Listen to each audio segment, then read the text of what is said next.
Hi and welcome to another narration presented by yours truly, Cryptids Roost. Please be so kind as to throat punch the like button and smack the ass of the subscription button as well.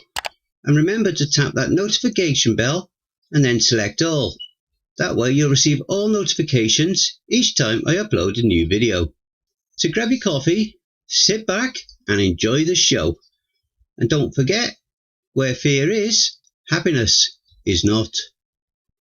Souls Like Part 3, Final Cycle. This awesome series is written by Cesly1987. I found what I needed in the back of the chapel. I had to kill the 3 guys again and search further back behind the podium. I found a dirty red gas container sloshing around about half full. It wasn't enough, but it was a start. I had to backtrack back to the graveyard. When I had first come through the graveyard, I had ignored the shed at the corner of the property. I saw it was guarded by a creepy guy hunched over, eating something. The first time I had come through, I focused on the giant angel statue where multiple baddies guarded the key to the cellar. But now I was back at the shed looking for what I needed. The hunched over man took a crossbow to the back. The creature stood up and spun to face me. That's when I realised I was wrong. It was a woman. A saggy, balding woman. She ran towards me with blood and spittle foaming out of her mouth. She was eating a possum. The sight of her ugliness sent me reeling back, but she latched onto me and took a bite out of my shoulder. I stabbed her repeatedly in the gut with my K-bar. After a good minute of thrashing and kicking and scratching, she fell off me, dead. I was bloodied and beaten. She had been a tough one. Whatever she was guarding better be worth it. I kicked open the shed door with my knife raised to stab. It was a dusty shed covered with cobwebs, boxes of crap everywhere. I started searching and I came across 2 treasures. One was a machete and the other was a full can of lighter fluid. I stored it in my knapsack and looped the machete in my belt. I was briskly walking back to the chapel to drop off my loot. I exited the graveyard's gates to see a familiar figure, the giant. I brandished my new machete in front of him. Time to try out my fancy new weapon. I let out a haggard cough that doubled me over. I threw up on the ground. My whole body was shaking and I broke out in a cold sweat. Oh God, the woman had poisoned me. The giant saw this and began stalking towards me with his massive shovel. A deep chuckle emitted as a rumble from his throat. I wasn't going to let the monster have his way with me in this weakened state. I fired my crossbow into his crotch. The giant turned just in time for the bolt to stick into his thigh. I did this to him a lot, so he expected me to attempt a nut shot. He roared at me and began to sprint the rest of the distance between us. I pulled out my K-bar and ran it across my neck. I fell to my knees as my lifeblood flowed out of me. The giant was upon me, his shovel raised to cave my head in. But he froze as I entered the smoky purgatory. I could breathe again and the bleeding stopped. I turned to see the devil standing behind me, looking disappointed. Are you going to kill yourself every time your nemesis shows up? He asked. No, I'm just not letting him butcher me when I'm half dead already, I said back. Can you spare me the pep talk and just restart the cycle? Oh, he whispered to me. Does Plaything have a little plan? Come on, let's do it, I tell him. I sat up in the basement. I was nervous. I had been working on my plan for hundreds of cycles. Now that it was time to do it, the fear of failure was overwhelming. I gathered up my things, the knapsack with the gas canisters, the K-bar and the machete. I dropped everything else like the crossbow, bolts, tape, hammer, my plate armour. I did get the duct tape and taped it all around my torso, neck, arms, groin and legs. It was uncomfortable as hell, but it would keep my body running in times of trauma. Another thing I remembered from my past, I came down with a cold in high school. It was a 3-day cold I milked for 5 days. My parents suspected I was faking by the 5th day, but I would not relent the truth. With a promise to catch up on schoolwork over the weekend, they agreed to let me stay home. But no video games or Cartoon Network, only the History Channel. This was back when the History Channel was no joke. Reenactment of biblical battles, Jack the Ripper, mafia shootouts, World War II raids and battles from the very current War on Terror. It was one of these War on Terror documentaries that got my attention. The show did a short history on suicide fighters throughout history. Of course they mentioned kamikaze pilots and suicide bombers, but they went even deeper to the Crusades. Specialised Arab forces, literally the first guys to be called assassins, knew they didn't stand a chance against the heavily armoured knights and cavalry of the invading Christians. So the Arabs would wrap up fighters tightly in cloth like mummies and give them a copious amount of drugs. These soldiers would battle into the heathen Christian forces with a holy berserker fury, taking lethal hits to just continue fighting. The drugs pumping energy and dulling pain, and the tightly wrapped cloth holding the body together and reducing bleeding. So you see where I'm going with this. I clasped the handcuffs around Jenny's hand and secured it to the pole. She woke up and looked at me questioningly. I took the time to lean in and give her a smile. "Remember when we lived in that shitty apartment complex together?" I asked her. She looked around her surroundings in confusion, like she had done hundreds of times before. "Remember we came up with a code word? A word that communicated something bad was happening and we needed to either run, fight or call the cops? Do you remember what that word was, Jen?" She blinked at me before answering. It was pineapple," she said. "We would say something about pineapples." I smiled again and caressed her face. "That's right, babe. This is definitely a pineapple situation. I'll explain everything to you when we get out of here. I love you." And with that, I left through the secret passage out into the night. I killed the dog for the 100th time and found the giant manor. I circled around it, pouring out the gas and lighter fluid. In a shed behind the house was a broke-down riding lawnmower. The first time I had approached it, I had stepped into the bear trap hidden under the hay. This time I walked around it to stick a cloth into the gas tank. I pushed the lawnmower out to park it on top of a hidden exit from the manor. Next came the fire. For a bunch of cultists obsessed with lighting spooky candles, it was relatively easy to gather matches. I lit small fires around the house, eventually causing the whole thing to be inflamed. The shed went up easy with the dry hay, so did the lawnmower. Only the front door was left alone. Now I waited by the Scarlet Gate. The brick wall around the property stood 10 feet high, electrified razor wire at the top. The doors to freedom were ornately carved obsidian double doors, with melting demon faces and those mind-numbing symbols. A giant scarlet circle sat in the middle with a keyhole in the centre. I sat down by it and watched the manor burn in the distance. Nobody left the building. Those inside stayed to burn alive. That's how committed they were to the game. I learned this from trying to coax them out of their designated zones on many occasions.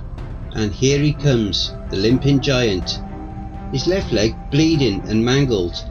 It seems somebody put the bear trap by the front door for the giant to step into while trying to escape the flames. As he got within 30 feet, I stood up to face him, unsheathing my machete. I fished a small vial out of my pocket. The cultists in the manor would snort this before running at me like maniacs. Remember my suicide mummy plan? I popped the cork off the vial and slammed the thing down my nose. I felt a million stars of electricity rush throughout my body. I felt warm. I felt good. I felt alive. I quickly drew the flintlock pistol and aimed at his groin. He put his hands down to cover himself, and I aimed upwards to shoot him in the face. A small hole appeared in the plastic, covering his face. He sucked in and out wetly as blood filled the sack. He came rushing towards me with a meat tenderizer, and I dodged every lumbering swing he threw at me. The ones he did land on me were only glancing blows that barely fazed me, and I learned all his moves for the last hundreds of cycles. I had thrown every crazy attack I could think of to see his reaction, and best of all, I had let him kill me every time. To think he was still better than me. I thanked a blow to the shoulder to slice off his fingers for him to drop the meat mallet. I cut his Achilles tendon and sliced the soft bends in his elbows. He struggled to keep up with me, but eventually he fell to his knees. Eventually he gave up, just sagged his shoulders and gurgled in his blood-filled sack. I feel disgust towards him. How many times had he killed me? How many times did I fight till the very end? Now that I have the upper hand, he gives up. I see now why he never escaped the cycle. I walk up to him and look him in the eye. I can see it through the blurry sack. I shove the K-bar through his temple with a wet thunk. Not this time, my friend, I say sarcastically. Please do better next time, will you? I say as I raise my machete. I mimic the devil's voice perfectly, having heard it many times. The giant's eyes light up and he springs forward with unnatural speed to tackle me, his one hand holding my machete arm out and away from me, while his other wraps around my throat. He looms over me, the bloody sack leaking his blood all over my face. I scream at him as I feel him crushing my throat. I can't believe how stupid I was. I let him get a hold of me. All my planning. Now he knows my tricks. Now I die again. Something hits the giant from the side. He grunts and loosens his grip. Another thwack is heard, and I see the K-bar be driven further into his head. The giant lets go of me and sits up, looking to whoever is hitting him. And I see her, Jenny, scared to death and screaming at him. She swings again with the hammer and he catches her arm. I sit up and swing my machete with all my strength to embed the blade right into his face.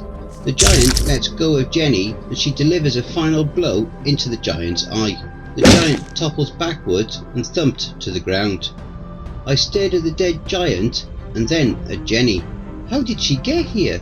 She didn't have the cuffs on. She looked at me, furious. "You don't say pineapple and then leave me, asshole!" she screamed at me. I couldn't help but smile. She must have found the handcuff key in all that junk I left. How dumb was I? This whole time I was protecting her and she had saved my ass twice. "At least you're not naked this time," I laughed. She looked at me confused. I scooted over to the dead body of the giant and began patting him down. I was beginning to panic as I found nothing in his overall pockets. Jenny questioned me and I ignored her. Finally, I thought to check his neck, and there, around a leather loop, was a key. A skeleton key. Actually, it had a skull and crossbones on it. The devil was very obvious. Let's just hope he let it open the scarlet door. Even if it didn't, the giant no longer had it, and I could speed run the whole area. I walked to the door. Jenny picked up on the importance of this moment and brightened to follow me. I half expected a serious shock as I placed the key in the keyhole. Click! It opened. The world returned to the smoky limbo. I half expected the devil to be furious, but he threw open the double doors and cheered.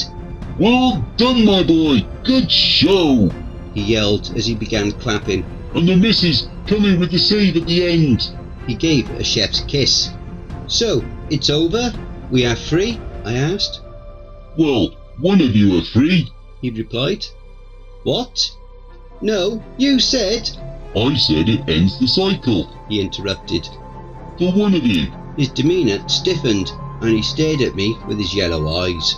"Either you are free and she dies here, or she is freed and you become my new hunter," he stated flatly. "Come on, I'm the devil. You know there would be a catch." I would love to say I selflessly sacrificed myself for my Jenny to be free, but I had been here for ages and all I wanted was freedom. Now what was freedom without saving the woman I love? I sat there for the longest time. I considered every possibility. I had no doubt I could make someone quit if I was a hunter, but what sort of existence is that? Damning people to hell. The devil stood patiently, letting me decide. I looked at Jenny, frozen and terrified. She was my hidden weapon. All I needed was her the whole time. I couldn't abandon her. I reject both your offers, I finally said. The devil raised his head to look at me, curious. Instead, let's up the ante, I said. Now I had the devil's full attention. Put us back in the game. Let us both play. Let us both remember. I saw a sparkle in the devil's eye. Make it harder. Make 2 hunters. Whatever.